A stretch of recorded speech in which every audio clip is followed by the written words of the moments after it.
All right. Well, what's up, everybody? Hope you guys do well out there in Facebook and YouTube land. We are trying to get things going and trying to get things all focused and everything, but it is time to get things moving. There is a lot of people out there that are very concerned in regards to what's going on in the world right now, especially in this country. You know, right now I'm streaming live from St. Louis right now as we speak.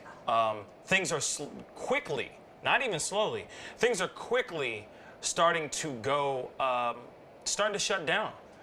First it was the NBA, then it was the NCAA, now the NHL has shut down. Now schools are starting to shut down, not only just universities, but now high schools are starting to shut down, the whole nine. It is starting to get really, really crazy over here. And so I have my brother here that is in Italy right now, where obviously that country has been quarantined. They have quarantined that country right now as we speak. He is literally in the middle of it, straight from Venice, Italy. Please welcome my brother, Jesda, to the show. Thank you so much for being here, brother. It really means a lot, man. Thanks for having me. Anytime, man, anytime. So I do have to ask you something. You know, were you there when the news came out about the quarantine actually going down? Yes, I was probably 2 days into my trip. So right before I left, there was news that the northern part of Italy was being isolated a bit, but nothing too serious yet. And I thought, well, I'm going to the Amalfi Coast, Sorrento, Naples, Rome. I can skip Venice, no big deal. So I get there, I'm enjoying myself, having an amazing time by the sea, eating like a god. And I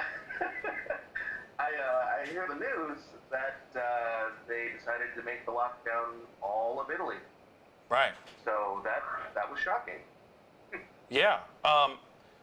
So what have you been doing so far in regards to, like, I guess, keeping yourself safe from this coronavirus? So the day I left, I made sure to pick up, before there was a big panic, I picked up a pack of Clorox wipes. I follow a couple groups on Instagram that basically shame filthy passengers, so I thought, well, might be time to pick up wipes because people put their feet on things, whatever. Right. So that wasn't even related to the coronavirus. That was just a need for cleanliness in the sky. So I get to the Detroit airport, and usually it's a bustling place. It was super quiet and spooky. And this was a Saturday, it's supposed to be real busy.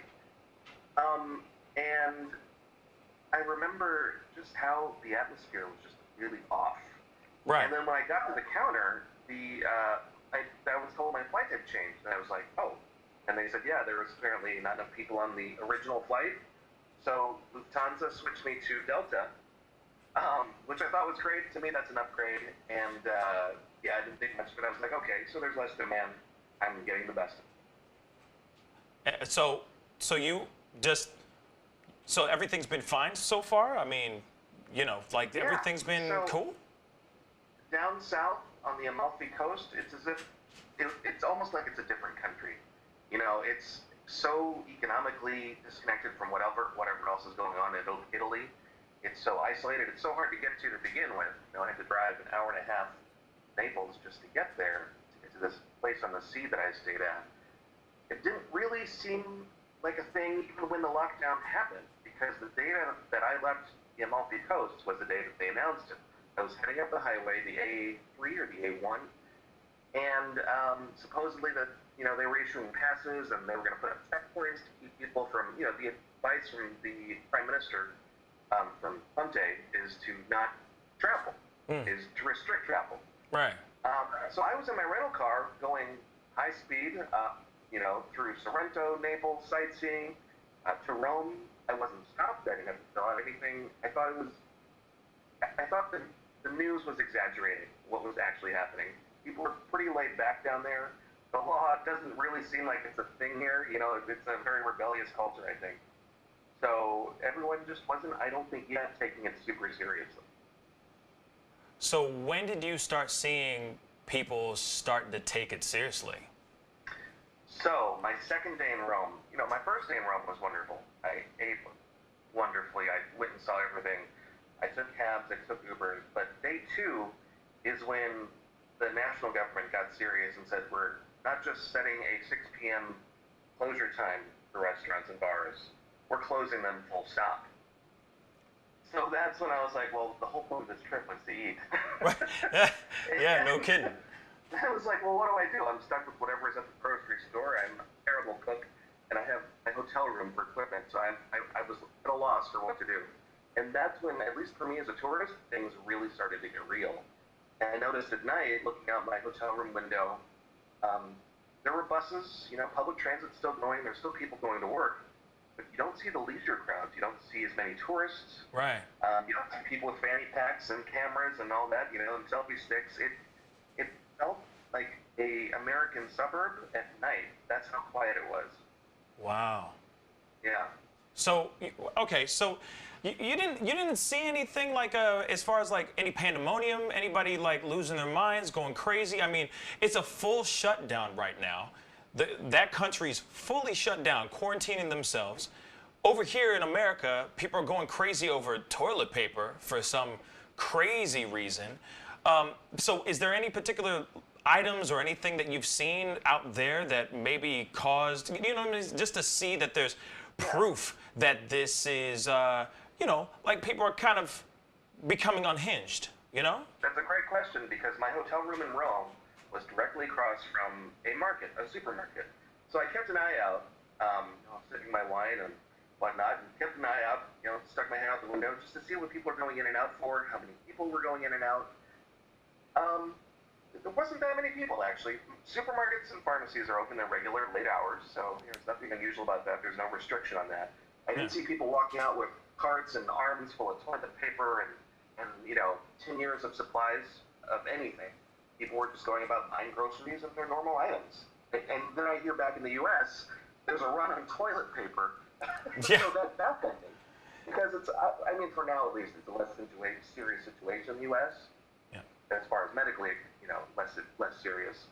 So people here are still laid back. They're obeying, government directives, kind of, and not freaking out. I don't know if it's just a cultural thing.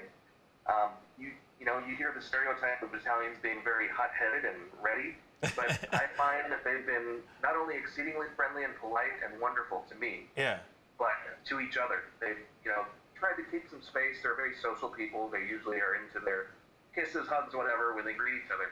So not seeing that was a little disheartening, and I imagine for them it hurt a little too, but it's, people are pretty calm over here. Oh. Really no pandemonium whatsoever. Well, that's nice. I mean, because I can only imagine that people are really concerned and scared out there. I mean, I'm sure there's more and more cases that are starting to pop up. More and more people are getting sick. More and more people are dying. Now, there's a lot of things that they're not showing on the media, that they're showing on social media in regards to people getting sick, people dying, the whole nine. Have you seen any of that kind of stuff going on where you're at? I've certainly heard a lot of ambulances, and they certainly weren't going to car accidents. So you could tell that there was a little bit of that eerie feeling in the air, especially at night when you can't hear anything else but the siren of an ambulance. That's sort of a distant but very real and slightly frightening reminder that people are dying, getting hurt, getting sick for real. That it's not just a made-up thing. You worried about maybe contracting the virus for yourself since you are in Italy right now as we speak? And you have been traveling quite a bit because you were in Rome and now you're in Venice. So I mean, are you worried about contracting the virus at all? It's become a greater concern since I've come north. Yeah, originally my flight out of Venice to Frankfurt to Detroit was still on. So I was like, well, I'll just take the train. The train will be pretty empty, so there's low risk there. I'll bring my wife's. And so I figured I'd stay in a hotel and see Venice when it's empty. And without tourists, without too many people, it shouldn't be much of an issue attracting anything. But yeah, it's definitely a different feeling here up north. It's a lot quieter than it is in Rome, than it was in Naples. It's still bustling, back and forth. Rome's a little quieter, and then here up north in Venice, it's eerie. I just got back from St. Mark's Square, and usually it's quiet there at night anyway, but it was dead silent. I heard it was completely still. I got to my hotel room that I booked on Priceline, and I guess they forgot to pull the listing. It was completely locked. Lights were off. I tried calling. I heard the phone ringing indoors. All the shop lights were on. Hermes and all these other luxury brands are there right by the square, but nobody was there. I saw maybe 2 or 3 locals getting on and off the water bus. The water bus was completely empty. It's a very different feeling here up north for sure. But I'm not worried because, honestly, with less people, there's less people to catch it from. So. I see. Well, I do have a question. There is a question on here. Allison is asking, are you planning on self-quarantining when you get back? Because, well, before we answer that question, I know that President Trump just recently said that he's stopping all travel from Europe, in and out of Europe, to the U.S., starting tomorrow, if I'm correct. So how are you getting back home? Are you coming back home at all? So, honestly, I immediately thought of the worst-case scenario, which is I could work from home, go back down to Naples, where it's nice and sunny and warm, get an Airbnb for like $600 to $800 with Wi-Fi and, whatever, within like a 2-block walk of the sea. It's really cheap for some reason. Yeah. With the lack of tourism. And just stay here for 30 days and work from my Airbnb. Right. That was the worst-case scenario. But I did call the U.S. Embassy. They had great customer service. They answered very quickly. They were very straightforward, very calming. They said, as long as you're a U.S. citizen or a permanent resident or an immediate family member of those two, and I'm a U.S. citizen, they want you home. They want you to come back. They said the only stipulation is that the airlines might not be willing to take you, so you got to figure that out. So I've been on and off the phone with Lufthansa, United, and trying to figure that whole situation out. And on my way up from Rome on the train, they did cancel my flight. It took me an hour or so to get in touch with them. But once I finally did, they said, okay, we'll take you out on the same flight to Frankfurt, and you'll still get to Detroit, but we're going to add a connection to Chicago. Fine by me. You're not worried about contracting anything on the flight back home, on all those flights that you're taking back home? Because, you're going from Italy to Frankfurt, then Frankfurt to New York, if I'm correct, right? Or is it straight to Chicago? Frankfurt to Chicago, then Detroit. Oh, okay. So the only thing I would have been concerned about is if I was going out at night to bars, clubs, whatever, which is what I wanted to do originally, but they shut that down smartly, I must say, smartly. Yeah. Because when you're in a pub, you're next to people, you're waiting for your order, talking to people, shaking hands, etc. Yeah. So I think that first move they made to put a 6 p.m. curfew in was very smart. And that eliminated, for me, a lot of the worry. I know a lot of world leaders have been getting sick. Tom Hanks just got sick. And I think it's because they're always at these events with a bunch of other people. Whereas I've mostly been just dining, sitting, there's a rule when you go to a restaurant. You have to be at least a table and a half or 2 tables apart from the next person. So they've been implementing that. So they've taken a lot of good, smart, non-paranoid measures. So I'm not worried at all. Wow. And to answer that question, I got a message from my boss and our CIO, and they said, okay, I originally was going to do a 5-day self-quarantine to see if I had symptoms, but they said, let's do the CDC 14 days. So I will be at home for 2 weeks working from home. So we'll see how that goes. But that's a nice little hookup. Get to work from home, no big deal. Get to work in my socks underwear for 2 weeks. Yeah, but I mean, so you're not worried at all. Are you worried about coming home? I mean, obviously, there's a lot of people. I mean, it's hitting America. It's hitting the U.S. pretty hard, and people are getting very, very worried. People are very nervous. And so, are you worried about going from one country that was quarantined, coming into another country that's about to be quarantined? Based on what I've seen here, it's the measures they've taken, which are conservative but not over the top. I think have been very reassuring. And I think it would be nice if people in the U.S. can take the same approach, where you just kind of intelligently figure it out. I think the only really strange thing I remember now is when I stopped at the grocery store on my way to Rome, just outside of north of Naples. And people were standing outside with their cards. They were being metered to get in. So the store didn't want too many people crowding up the aisles. There weren't that many people. They just wanted to space out the number of people for inside. That was a little odd. It only added 5 minutes of a wait before I got in, and then I got out. No big deal. Wow. I gotta be honest with you, bro. You're the most calm. You're the most calm dude I've ever met in regards to this situation. Because I know a lot of people are, at least a lot of people over here in America are freaking out. There's a lot of people that are getting worried. Like I said before, there's a lot of things that are missing that are kind of taken right off the shelves at supermarkets and all that. I know that there's a lot of people here in America that are really concerned, And actually, you know what? We do have to go into a quick break. You cool with sticking around for like a few more minutes? Because I do have a couple questions, because I do want to know how you are still, I guess, coronavirus free in a place that is quarantined. And I'm sure there's a lot of people that would love to get just a few pieces of advice from somebody who's actually in the middle of ground zero of Italy right now. So we're going to go into a quick commercial break. We'll be right back. We'll be back in about a minute. It's 314 Day, and Old Vienna has the 314 variety box. Let's tell the world! It's 314!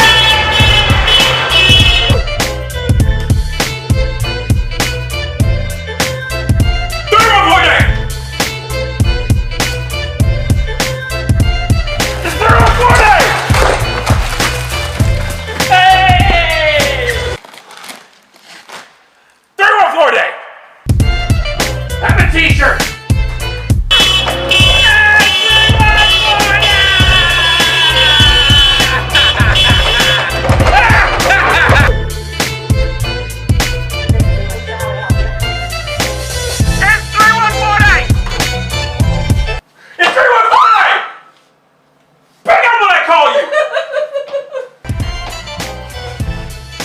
Available now.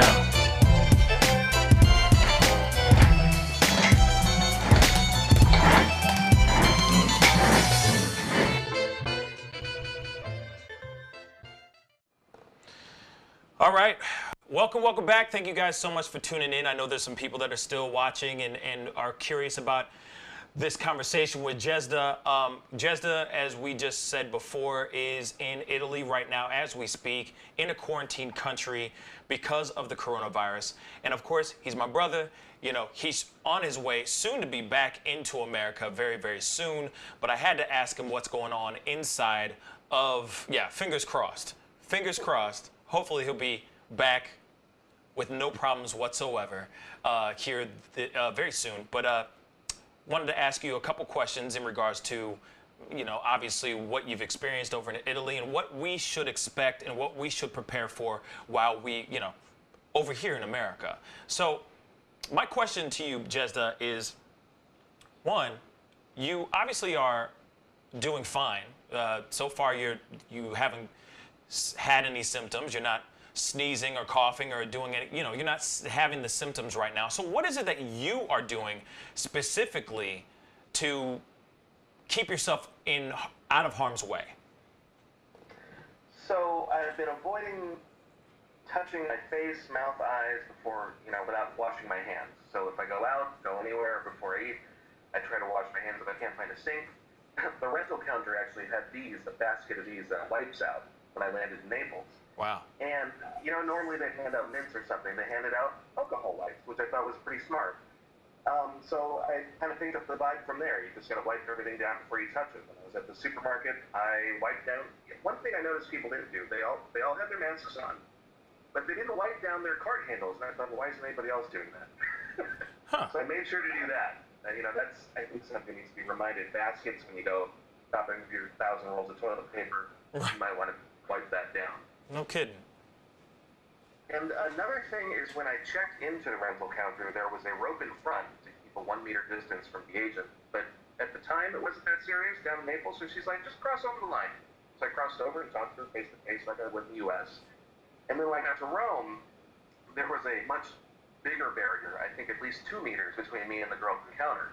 So I had to throw her my passport, and she threw me my room key. So distance and wiping really are the key. And on the flight, I had no neighbors because nobody's flying right now. I had the entire exit row to myself. So there really haven't been that many opportunities for me to catch any. I've been really smart about keeping a bubble around me. Just real basic, anytime you're traveling at all, just basic things that I'm just doing to keep clean. Huh. So how are you handling the self-isolation?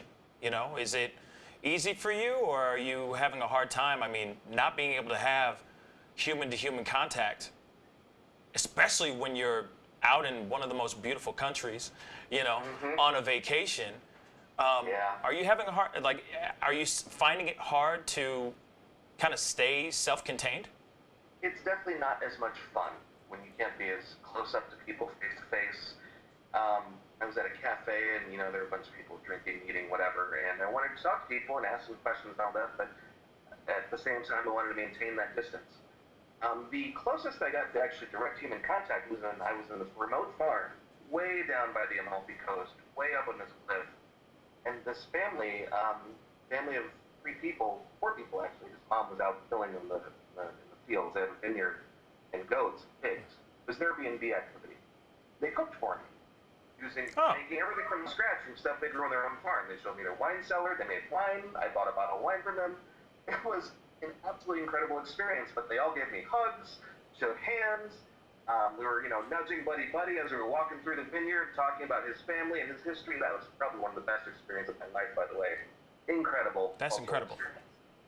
But I missed out on a lot on this whole trip.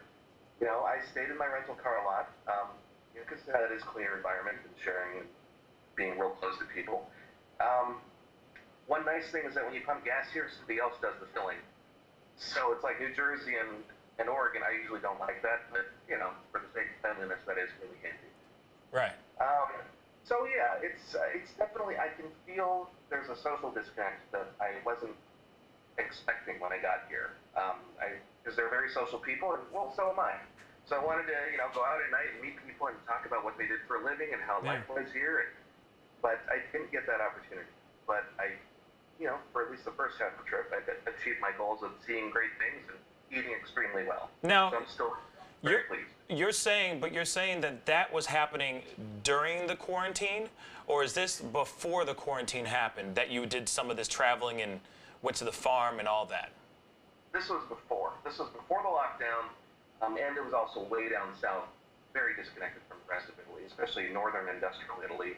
And that's sort of a different subculture up there. It's more like New York and LA up there, and down there it's more like Corpus Christi, Texas. Right. It's just a completely different pace. Yeah. Oh, wow. Okay. Well, Jesda, thank you so much for Skyping in, letting us know what's going on. Sure. Also, Laura was asking if you are calling your mom anytime soon. Here's the funny thing about that. Before I left, I talked to my brother, who's a doctor, my sister-in-law is a doctor, another friend who's a doctor, another doctor, my stepdad, who's a doctor, and my mom, who's a nurse. The only people who said don't go were my parents. Wow. Okay. I was like, okay, that's a biased opinion. Everybody else said just take normal precautions and enjoy yourself. So that's what I did, and I'm glad I did. I'm absolutely glad I went. I'm happy to be here right now. Wow, that's a strong statement, man. You say that, just save that statement until you plant your feet on American ground first. How's that? Is that fair? Hold that thought before you say it again, okay? Right. But on some real stuff, man, here is, my fingers are crossed. I hope you have a safe journey back to Detroit. Of course, you got some friends here that are showing their love and support here in St. Louis. So all I can say is, have a safe trip, safe travels. Call your mom, okay? Just do me that small favor. Call your mom. And then, be sure to, of course, definitely once you get back in, of course, I'm sure they're probably going to check you and all that, but I hope everything's okay. Just keep doing what you're doing. Keep that routine going, and, you know, we'll be talking to you when this wave of chaos is over, brother. So thank you so much for calling, man. My pleasure. Take care. You too, brother. All right, guys, so there you have it. Thank you guys so much for tuning in and all that. It's really important that everybody knows that I can't stress enough that we are going to be all right. I know a lot of us are really, really nervous right now. I know a lot of us are scared. I know a lot of us don't know what is about to come. The unknown is right around the corner, you know? But I'm telling you, if we wash our hands, if we abide by the rules, and if we are civilized human beings throughout this situation, we're gonna be just fine, all right? I know that there's a lot of statistics going around and all of that stuff, but I can't stress enough to all of you. It's time to start ignoring those statistics and start focusing on yourselves. Keep the faith going and keep those hands clean. It's just that simple, guys. Until something else happens, until we get some other piece of news. You know, let's just follow that for right now and keep a positive mind forward. All right? So, it's time to get going. I have a feeling there might be more videos like this coming very, very soon because I do have some other friends of mine that are overseas, and I'm trying to get an interview with a infectious disease specialist as we speak, so I'm still working on that because I want to get the information myself. Trust me. So please, if this is your first time checking out this show, checking out this page, watching this on Facebook or YouTube, please go hit that subscribe button on our YouTube channel, youtube.com/The Pascal Show, and of course on our Facebook feed. Go hit that like button on our Facebook page, facebook.com/The Pascal Show. Anyway, much love to you guys. Stay safe out there. I will be here. I will be holding everybody's hands. We will hold each other's hands through this whole endeavor together. I promise you. And we're gonna come out righteous. All right? Ain't none of this gonna take me down, and it's not gonna take you down either. All right? That's facts, guys. Keep it positive. Keep moving. Keep trucking. Be good to yourselves. Be good to one another. And I'll see you guys in the next video. Much love to you guys. Stay safe out there. Peace.